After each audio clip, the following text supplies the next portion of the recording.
Welcome to the subject of organizational behavior. Myself is Mohammed Shahid, lecturer in Business Administration and Economics, Faisalabad campus, University of Education. तो हम आज बात करेंगे कि organisational behaviour क्या होता है और ये कैसे काम करता है।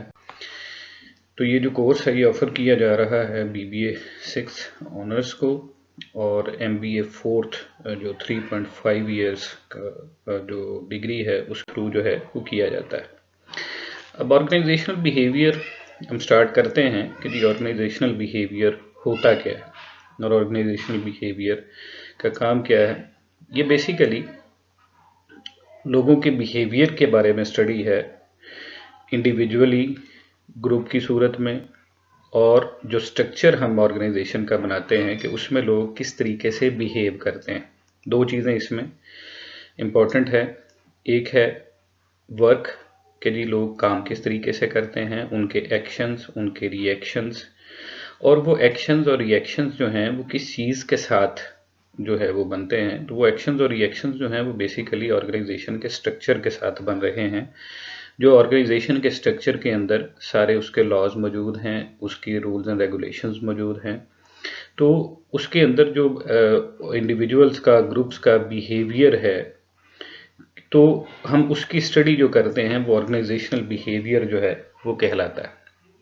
अब ये जो ऑर्गेनाइजेशनल बिहेवियर है ये बेसिकली इसलिए भी किया जाता है कि हम इफ़ेक्टिवनेस देख सकें कि हमारे जो लोग हैं उनका रवैया, उनका एटीट्यूड, उनके एक्शंस, उनके रिएक्शंस, क्या वो जो ऑर्गेनाइजेशनल गोल हैं उनको इफ़ेक्टिवली अचीव करने में कितने मददगार साबित हो रहे हैं और हम उनको किस तरीके से स्टिमुलेट कर सकते हैं towards organisational effectiveness, organisational success.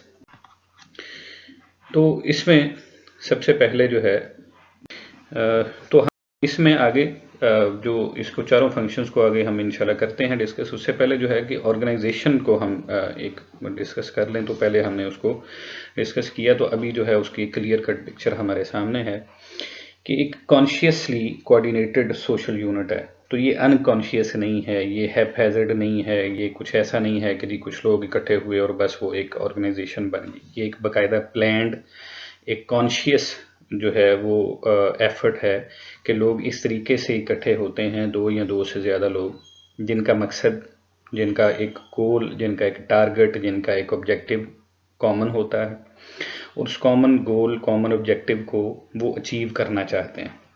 अब उसके लिए जब उनका कॉमन गोल होगा तो वो उनकी जो एफर्ट्स हैं, जो फंक्शंस हैं वो प्ले करेंगे, वो अपना रोल जो उसमें एक अदा करेंगे, वो सारे एक सेम डायरेक्शन में करेंगे। तो ऑर्गेनाइजेशन जो है वो बेसिकली एक कॉन्शियसली कोऑर्डिनेटेड सोशल यूनिट है। सोशल हम इसलिए कहते हैं कि इसमें दो या दो से ज़्यादा लोग इन्वॉल्व होते हैं और वो एक दूसरे के लिए भी काम करते हैं और अपने लिए भी काम करते हैं, और वो दोनों जो लोग हैं वो एक प्रॉपर फंक्शन प्ले करते हैं जो कि उनका एक कॉमन गोल होता है। नॉर्मली ऑर्गेनाइजेशन जो है उसका कॉमन ऑब्जेक्टिव या गोल जो है वो अपनी ऑर्गेनाइजेशन को एक्सेल करना है, फ्लरिश करना है, ज़्यादा रेवेन्यू इकट्ठा करना है, प्रॉफिट कमाना है। जी, अब आगे मैनेजमेंट फंक्शंस जो हमने लास्ट में जिसको हमने देखा और जिसको हम डिस्कस करना चाह रहे थे, तो वो चार फंक्शंस हैं बेसिकली, जिसको हमने मैनेजमेंट प्रोसेस का नाम भी दिया। तो वो चार फंक्शंस हैं, वो क्या हैं? वो प्लानिंग, ऑर्गेनाइजिंग, लीडिंग और कंट्रोलिंग। जब हम इनको डिस्कस करेंगे, पढ़ेंगे, तो इसी जो है वो तरतीब में हम इसको पढ़ेंगे, क्योंकि ये चारों जो हैं वो एक तरतीब में हैं, किसी को भी पहले नहीं ला सकते, ये इसी डायरेक्शन में चले। तो सबसे पहले प्लानिंग है कि प्लानिंग क्या होती है। जो मैंने आपको बताया पहले कि प्लानिंग जो है वो बेसिकली इसमें हम गोल्स को सेट करते हैं, स्ट्रेटजीज बनाते हैं, प्लान्स बनाते हैं। मीन्स टू से कि ये एक गोल है, एक ऑब्जेक्टिव है जो ऑर्गेनाइजेशन का क्या होगा, आप प्लानिंग में उसको सेट करते हैं। अब वो जो गोल या ऑब्जेक्टिव आपने सेट किया है, अब उसको किस तरीके से आप अचीव करेंगे, उसके लिए आप एक रोड मैप डिवेलप करते हैं। एक रोड मैप जो है वो बनाया जाता है। ये जो रोड मैप है यही आपकी स्ट्रेटजी है, यही आपके प्लान्स हैं जो आप इसको अचीव करेंगे। अब इसमें कोऑर्डिनेट एक्टिविटीज़ जो हैं इसको हम प्लान्स के साथ अटैच करके पढ़ेंगे कि प्लान्स जो हैं वो बनाए जाते हैं कि जो एक्टिविटीज़ हमने करनी है, जिसके थ्रू हमने अपने गोल्स को सेट करना है, वो एक दूसरे के साथ कोऑर्डिनेट करती हूँ। तो ये प्लानिंग जो है वो बेसिकली आती है। इसके बाद जो है वो ऑर्गेनाइजिंग है। अब प्लानिंग हमने कर ली कि जी हमारा गोल क्या होगा। लेट्स सपोज हम ये कहते हैं कि 1 साल के बाद ऑर्गेनाइजेशन जो है उसकी एक्सपोर्ट्स जो हैं वो 50% बढ़ जाएंगी, 20% बढ़ जाएंगी। लेट्स सपोज हम कहते हैं ये हमारी प्लानिंग है, हमने उसके लिए एक स्ट्रेटजी बनाई है। तो वो स्ट्रेटजी और पॉलिसी जब भी बनेगी वो हम इन अपनी कैपेबिलिटीज़, एबिलिटीज़, सोर्सेज और रिसोर्सेज को मद्देनज़र रखते हुए बनाएंगे। तो फिर उसके बाद जो हम वो स्ट्रेटजी या हमने गोल सेट किए हैं, तो फिर अब वो गोल्स और ऑब्जेक्टिव्स हमने अचीव करने हैं, किन के थ्रू करने हैं, वो ऑर्गेनाइजिंग में हम फिर डिफाइन करेंगे कि ये जो हमारे गोल्स हैं, ऑब्जेक्टिव्स हमने सेट किए हैं, ये कौन लोग हैं जो इसको अचीव करके हमें देंगे, किसको क्या टास्क दिया जाएगा, ग्रुप्स कैसे बनाए जाएंगे, डिपार्टमेंट्स आप इनको कह सकते हैं। फिर हायरार्की जो है वो इसमें जो है वो डिफाइन की जाती है, कौन किसको रिपोर्ट करेगा, कौन किसको ऑर्डर्स देगा, स्केलर चेन जो है वो डेवलप की जाती है। तो इसमें ऑर्गेनाइजेशनल हायरार्की बनाई जाती है, डिसीजंस देखे जाते हैं कहाँ पे किए जाएंगे, decision making authority, decision making power किसके पास होगी। तो ये चीज़ें जो हैं वो ऑर्गेनाइज में हम करते हैं। उसके बाद है जब हम प्लान कर लेते हैं या मैनेजर एक प्लान कर लेता है, वो चीज़ों को ऑर्गेनाइज कर लेता है, वो डिफाइन कर लेता है किसने क्या करना है। तो अब उसके बाद लीडिंग का फंक्शन है। अब लीडिंग के फंक्शन में जो सबसे अहम काम है वो है मोटिवेशन का। एक मैनेजर जो है वो नेटवर्किंग के ऊपर काफ़ी ज़्यादा फोकस करता है, वो कम्युनिकेशन के ऊपर काफ़ी ज़्यादा फोकस करता है। वो आगे चल के हम उसको भी डिस्कस करेंगे। तो जब आप अपने एम्प्लॉयज़ को मोटिवेट करते हैं तो उस मोटिवेशन में फिर आप अपने ऑर्गेनाइजेशनल गोल्स को जल्दी अचीव कर सकते हैं। अब एक अच्छा मैनेजर वही होता है जो अपने एम्प्लॉयज़ को मोटिवेट करता है। अब इसमें जो डायरेक्टिंग अदर्स का एक वर्ड हमने यूज़ किया है, ये डायरेक्शन का मतलब ये नहीं है कि सिर्फ ऑर्डर्स पास किए जाते हैं। डायरेक्टिंग का मतलब ये है कि उनको बाकायदा जो है वो डायरेक्शन दिखाई जाती है, उनकी रहनुमाई की जाती है, उनको बताया जाता है कि आपने चीज़ों को किस तरीके से करना है। कम्युनिकेशन के गैप को ख़त्म किया जाता है। कन्फ्लिक्ट्स आते हैं विद इन द डिपार्टमेंट्स या जो है वो क्रॉस डिपार्टमेंटल जो है वो कुछ कन्फ्लिक्ट्स आते हैं ऑर्गेनाइजेशन में, तो मैनेजर उसको रिजॉल्व करता है। अब इसके बाद कंट्रोलिंग है। तो अब हमने जो प्लान किया था, जो हमने स्ट्रेटजी बनाई थी, जो हमने गोल सेट किए थे, उसके लिए जो हमने सारी चीज़ें सेट की थी, तो हम फिर उसको टाइम टू टाइम देखते हैं कि क्या सारी चीज़ें अकॉर्डिंग टू द प्लान काम कर रही हैं या नहीं कर रही।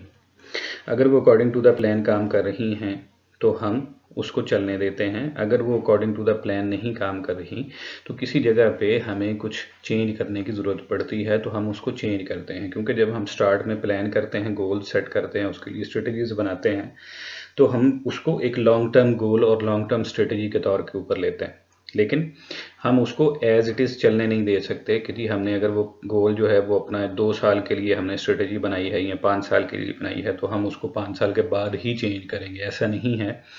हम उसको टाइम टू टाइम हम उसको दोबारा से ओवरव्यू करते रहते हैं हम उसका। तो वो कंट्रोलिंग का फंक्शन है जो कि एक मैनेजर करता है, जो मैनेजमेंट के फंक्शंस में आता है।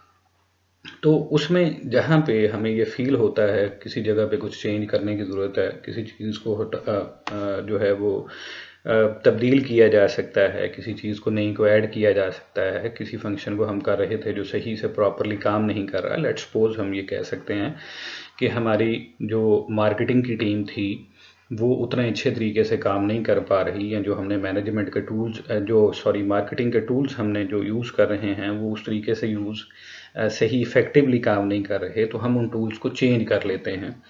तो जो टूल्स हमारे लिए ज़्यादा बेनिफिशियल हैं हम उनको ले लेते हैं। तो ये मैनेजमेंट बेसिकली फंक्शन से। इसके बाद जो है वो है मैनेजमेंट के रोल्स। अब ये हेनरी मिन्सबर्ग लेट 1960s में इन्होंने जो बेसिकली MIT के ये ग्रेजुएट थे, तो इन्होंने ये एक स्टडी कंडक्ट की और उसमें इन्होंने कुछ रोल्स जो हैं वो निकाले। बेसिकली ये 10 जो मुख्तलिफ इंटर रिलेटेड रोल्स हैं, जो बिहेवियर से या सेट ऑफ बिहेवियर्स हम इनको कहते हैं।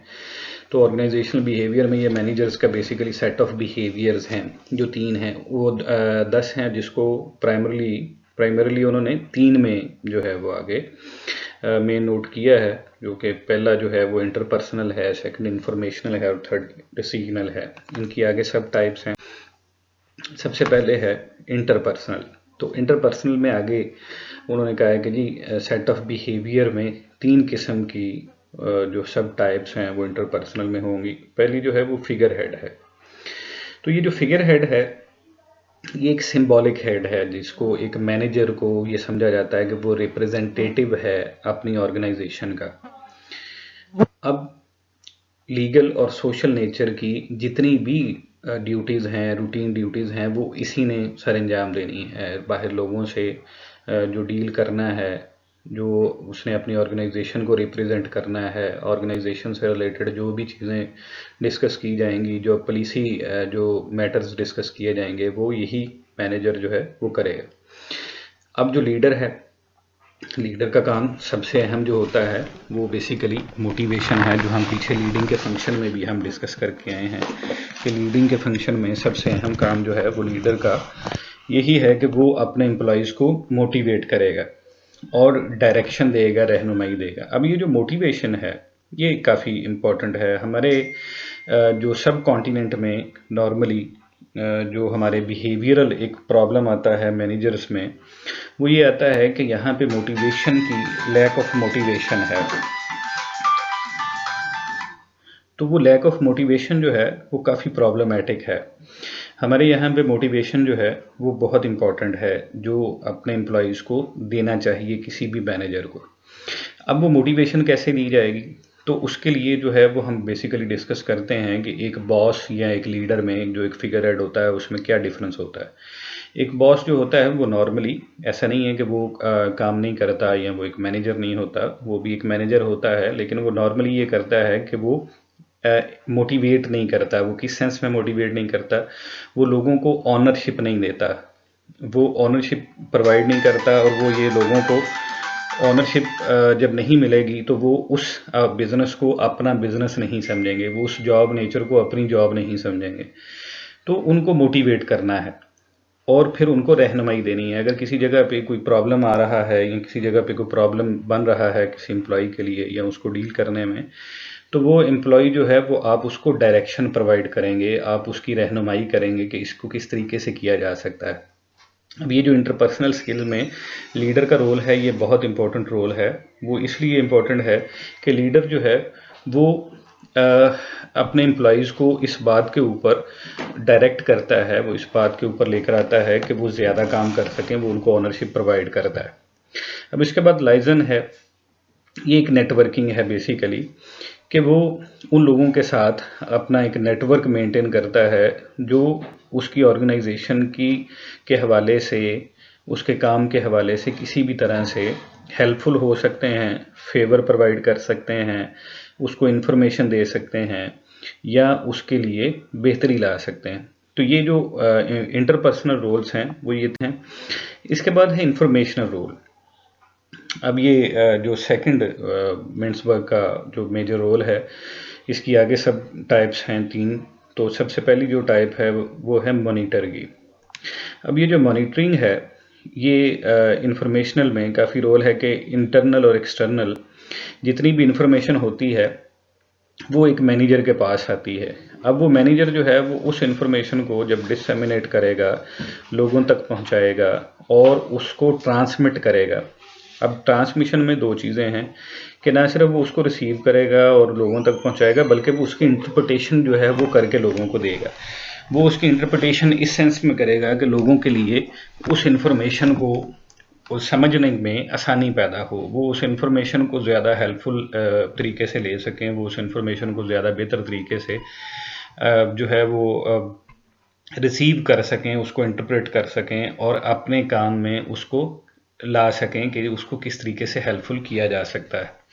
स्पोक्स पर्सन है, तो ये जो है वो एक इंटरनल से ज़्यादा एक्सटर्नल जो है वो उसकी एक स्किल है या उसका एक रोल है कि जितनी भी ऑर्गेनाइजेशन के प्लान्स हैं, पॉलिसीज़ हैं, एक्शंस हैं, रिजल्ट्स हैं, तो वो एक एक्सपर्ट के तौर के ऊपर उसके बारे में राय देता है। वो जितनी भी इंफॉर्मेशन है जो ऑर्गेनाइजेशन की प्रोवाइड करेगा तो वो यही मैनेजर करेगा।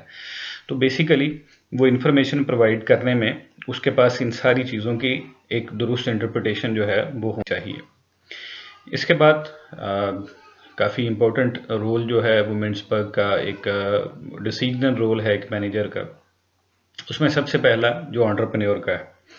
अब ये जो एंटरप्रेन्योर है, अब हमारे यहाँ पे जो ऑर्गेनाइजेशंस ऐसी हैं जो स्टक हो जाती हैं अपनी प्रोडक्ट्स में, अपनी सर्विसेज में, और नई अपॉर्चुनिटीज़ को सर्च नहीं करती या इनिशिएटिव्स लेने से घबराते हैं या चेंज को एक्सेप्ट नहीं करते, वो ऑर्गेनाइजेशंस जो हैं वो काफ़ी पीछे रह जाती हैं, वो ऑर्गेनाइजेशंस ख़त्म हो जाती हैं। अब चेंज की एक्सेप्टेंस जो है ये बनाना पड़ती है ऑर्गेनाइजेशन के अंदर। अब ये ऑर्गेनाइजेशनल बिहेवियर में काफ़ी एक अहम टॉपिक है, ये फर्दर चैप्टर्स में जाके इस पर डिटेल डिस्कशन होगी, लेकिन जो इनिशियली है कि ये जो चेंज है ये एक वाइटल चीज़ है। दुनिया में एक ही चीज़ कांस्टेंट है और वो है चेंज। अब वो मैनेजर जो चेंज को इम्प्लीमेंट नहीं करवाता या चेंज को नहीं लेकर आता, वो कभी भी कामयाब मैनेजर नहीं बन सकता। इसी तरीके से जो लोग चेंज को एक्सेप्ट नहीं करते, वो ऑर्गेनाइजेशन जो है एज ए होल अगर उसको एक्सेप्ट नहीं करती तो वो पीछे रह जाती है, वो मार्केट से आउट हो सकती है।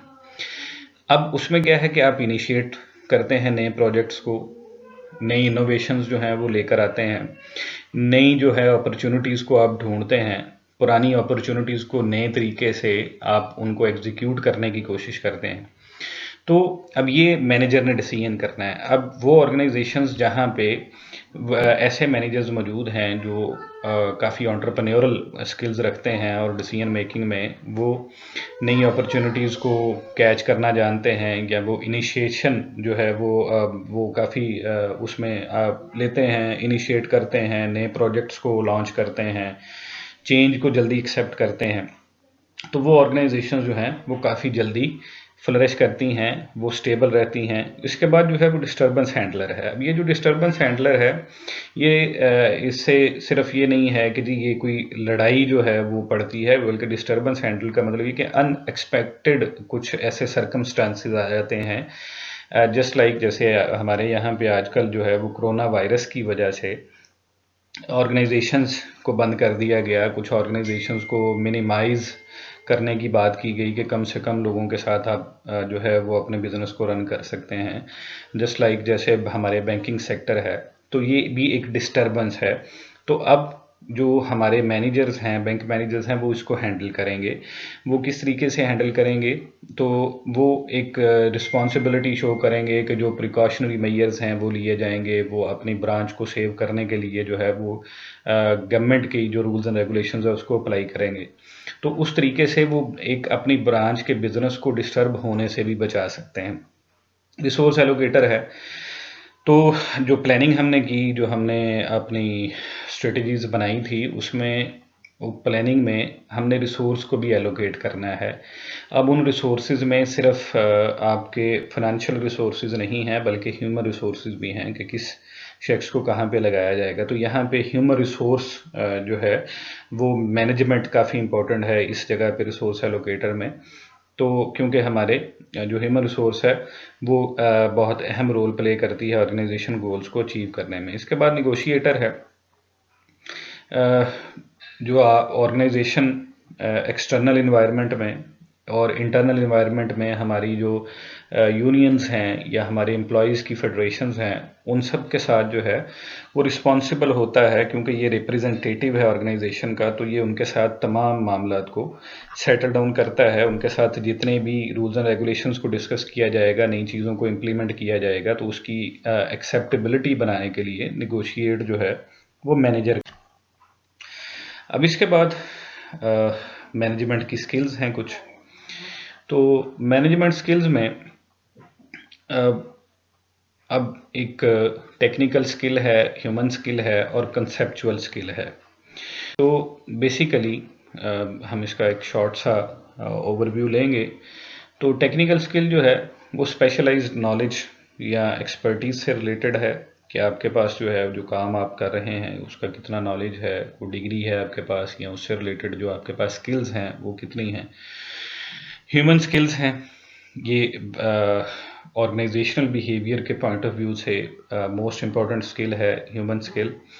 रीज़न क्या है? क्योंकि इसमें आप लोगों के साथ आपने डील करना है, तो ये एबिलिटी मैनेजमेंट के पास होनी चाहिए कि वो लोगों के साथ किस तरीके से काम करेगी, वो उनको अंडरस्टैंड करेगी, अपनी अंडरस्टैंडिंग डेवलप करेगी, उनको मोटिवेट करेगी, वो इंडिविजुअली जो है वो उनको काम करने के लिए मोटिवेशन और डायरेक्शन प्रोवाइड की जाएगी, और ग्रुप्स की सूरत में भी। तो बेसिकली ये जो ह्यूमन स्किल है ये ऑर्गेनाइजेशनल बिहेवियर के साथ काफ़ी ज़्यादा लिंक कर रही है, और यही ऑर्गेनाइजेशनल बिहेवियर की बेस है जिसमें आप लोगों के बिहेवियर के साथ जो है वो डील करते हैं। उसके बाद कंसेप्चुअल स्किल है, ये बेसिकली मेंटल जो है वो एबिलिटी है ऑर्गेनाइजेशनल बिहेवियर के साथ, ये काफ़ी लिंक करती है, और ये उसके अंदर जो है वो अहम रोल प्ले करती है कि जब आप लोगों के बारे में जो अपनी परसेप्शंस बनाते हैं वो किस बेस पे बनाते हैं, तो क्या वो परसेप्शंस जो हैं वो परफॉर्मेंस बेस हैं, तो और वो जो आपकी परसेप्शंस हैं वो लोगों की जो उनका प्रोफाइल है उसके हिसाब से जो है वो डेवलप की जाती है। कुछ कम्प्लेक्स सिचुएशंस आती हैं ऑर्गेनाइजेशन में, डिपार्टमेंट टू डिपार्टमेंट आती हैं, विद इन द डिपार्टमेंट्स आती हैं, इसी तरीके से एक्सटर्नल इन्वायरमेंट में आती हैं। तो उसमें जो है वो हम दोबारा से एग्जांपल अपना जो अभी एक हमारे पेंडेमिक सिचुएशन चल रही है जो कि हमारे कोरोना वायरस की सूरत में, तो ये एक कम्प्लेक्स सिचुएशन है जो कि किसी मैनेजर के लिए और वर्कर्स के लिए मौजूद है।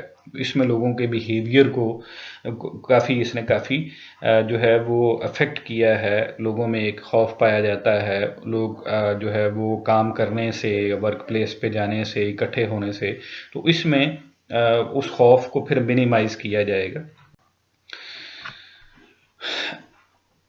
अब इसकी जो है प्लानिंग का जो फंक्शन है उसकी ज़रूरत क्या है, तो ये एक ओवरव्यू है जो हमने अभी लास्ट में डिस्कस किया है। तो ऑब्जेक्टिव्स हैं, जो गोल्स हैं जो ऑर्गेनाइजेशन के सेट किए जाते हैं वो प्लानिंग में किए जाते हैं।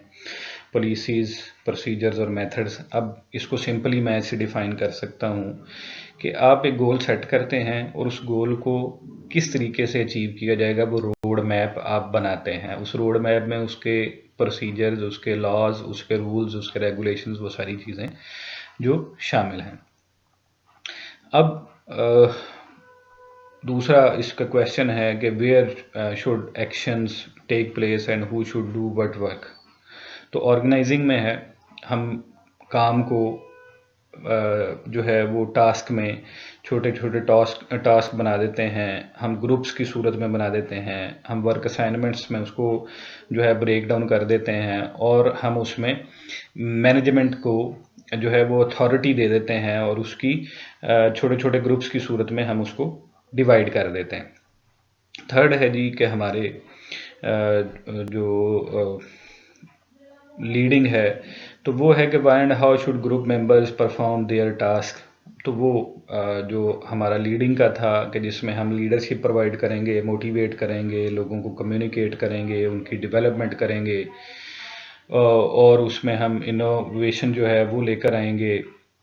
तो हम लोगों को बेसिकली जो है वो उस चीज़ के ऊपर मोटिवेट करेंगे, डायरेक्ट करेंगे, और अपनी लीडरशिप क्वालिटीज़ के ज़रिए से कि वो जो हमारी प्लानिंग थी और हमने उसके हवाले से जो टास्क उनको असाइन किए थे वो उसके मुताबिक काम कर सके। तो लास्ट क्वेश्चन है, are the questions being performed according to the plan. Controlling में है, तो अब हम देखते हैं, ओवरव्यू करते हैं कि जो हमने प्लान किया था, हमने ऑर्गेनाइज किया था लोगों को, काम को, असाइनमेंट्स को, टास्क बनाए थे, तो क्या सारा काम हमारे प्लान्स के, हमारी स्ट्रेटजीज़ के, पॉलिसीज़ के अकॉर्डिंगली चल रहा है। तो अगर तो उसके अकॉर्डिंगली चल रहा है तो हम उसको चलते रहने देंगे, अदरवाइज़ जहाँ पे अगर उसमें कुछ तब्दीली करने की ज़रूरत पड़ेगी तो हम उसको चेंज करते रहेंगे। अब ऑर्गेनाइजेशंस में इस ओवरव्यू को डिफरेंट टाइम फ्रेम में, कुछ मंथली बेसिस पे किया जाता है, किसी जगह पे क्वार्टरली जो है वो इसको ओवरव्यू किया जाता है, और उसमें रिपोर्ट्स और उसके कंपैरिजंस किए जाते हैं, और फिर जो सिचुएशंस आती हैं उसके हवाले से भी इसको चेंज किया जाता है। जैसे अभी हम देखते हैं तो उसमें एक छोटी सी एग्जांपल हम ले सकते हैं कि पहले जो है वो हमारे यहाँ पे बैंकिंग सेक्टर में ऑनलाइन चेक्स और इसी तरीके से हमारा जो एटीएम यूज़ था कि अगर आप किसी और ब्रांच का करेंगे तो उस पर डिडक्शंस होती थी।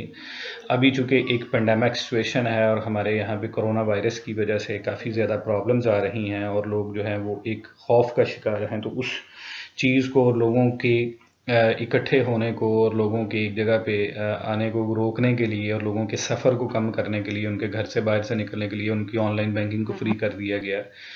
इसी तरीके से पॉलिसी को चेंज करते हुए फिर एटीएम चार्जेस को जो है वो वेव ऑफ कर दिया गया। तो ये इस तरीके से फिर कंट्रोल इन्वेस्टमेंट की है अपनी वो नेटवर्किंग पे की है। अब वो जो नेटवर्किंग पे उसने इन्वेस्टमेंट की है वो सबसे ज़्यादा है 48%। उसने लोगों के दरमियान ताल्लुकात को डेवलप किया है, उसने अपने नेटवर्क्स बनाए हैं, डिपार्टमेंटलाइजेशन की है, डिपार्टमेंट्स के दरमियान नेटवर्किंग की है, उनके दरमियान नेटवर्किंग को स्ट्रॉन्ग किया है। तो इसमें उसने कन्फ्लिक्ट्स को जो है वो मिनिमाइज़ किया है।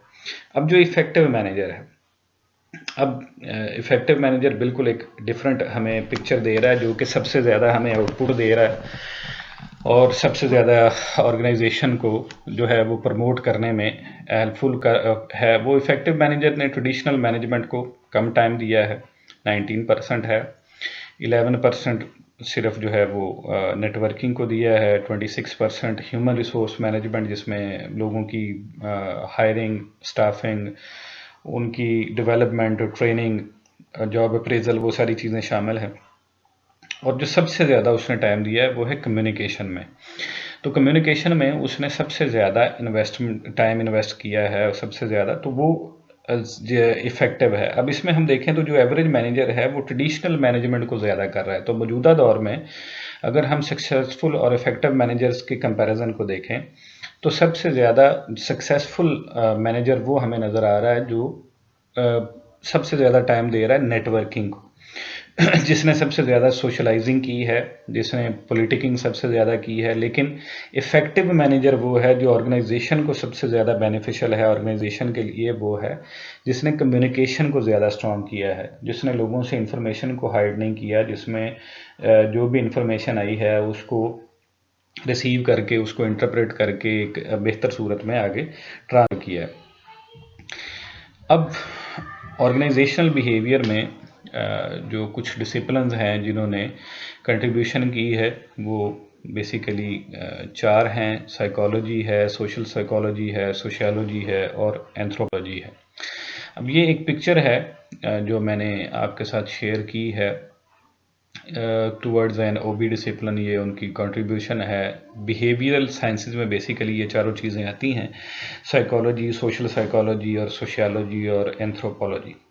अब इसमें साइकोलॉजी जो है ये बेसिकली एक इंडिविजुअल से रिलेट कर रही है कि सिर्फ एक इंडिविजुअल जो है वो उसको बेसिकली ये रिप्रेजेंट करती है, उसकी लर्निंग को, मोटिवेशन को, पर्सनैलिटी को, उसके इमोशंस को, परसेप्शन को। परसेप्शन मीन्स कि वो जो देखता है, सुनता है, उसको किस तरीके से परसीव करता है, किस तरीके से इंटरप्रेट करता है। ट्रेनिंग को, लीडरशिप इफेक्टिवनेस को, उसकी जॉब सेटिस्फेक्शन से रिलेटेड जो उसके ट्रेड्स हैं वो, इंडिविजुअल डिसीजन मेकिंग, तो परफॉर्मेंस अप्रेजल, एटीट्यूड मेजरमेंट, ये इंडिविजुअल से रिलेटेड जो है वो वर्क स्ट्रेस और वर्क डिज़ाइन, ये सारी चीज़ें उससे रिलेट कर रहा है। जो सोशल साइकोलॉजी है ये 2 चीज़ों से मिलके बनी है।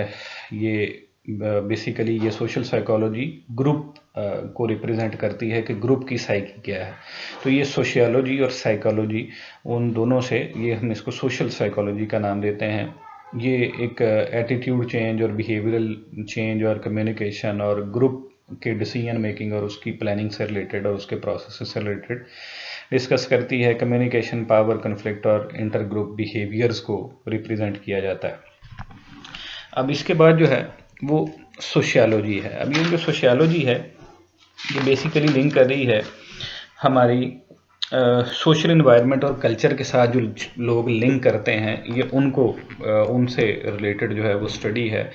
तो ये बेसिकली ऑर्गेनाइजेशनल जो चीज़ें हैं कि ऑर्गेनाइजेशनल थीरी और ऑर्गेनाइजेशनल टेक्नोलॉजी, ऑर्गेनाइजेशनल चेंज और उसके कल्चर को जो है वो रिप्रेजेंट कर रही है। एंथ्रोपोलॉजी है।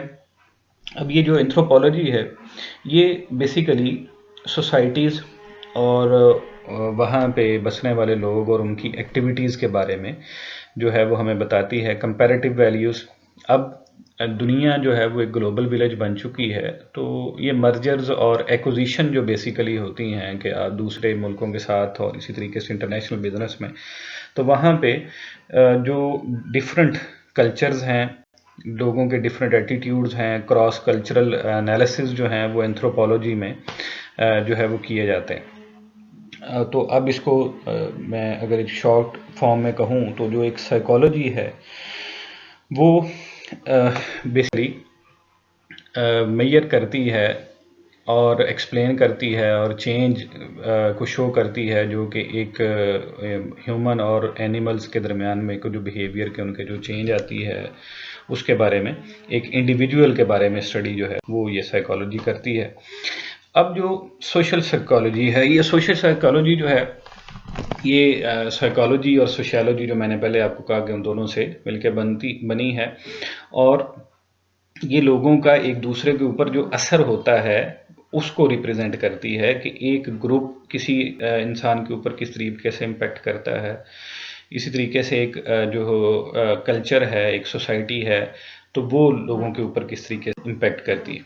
सोशियोलॉजी है, अब ये लोगों की स्टडी है बेसिकली, जो रिलेशनशिप है उनका एक सोशल एनवायरनमेंट में और एक कल्चर में, कि वो एक दूसरे के साथ तरीके से डील करते हैं। एंथ्रोपोलॉजी ये सोसाइटीज़ की स्टडी है, लोगों की और उनकी एक्टिविटीज़ की, कि वो किस तरीके से बिहेव करते हैं। जो क्रॉस कल्चरल हमने बात की कि ये बेसिकली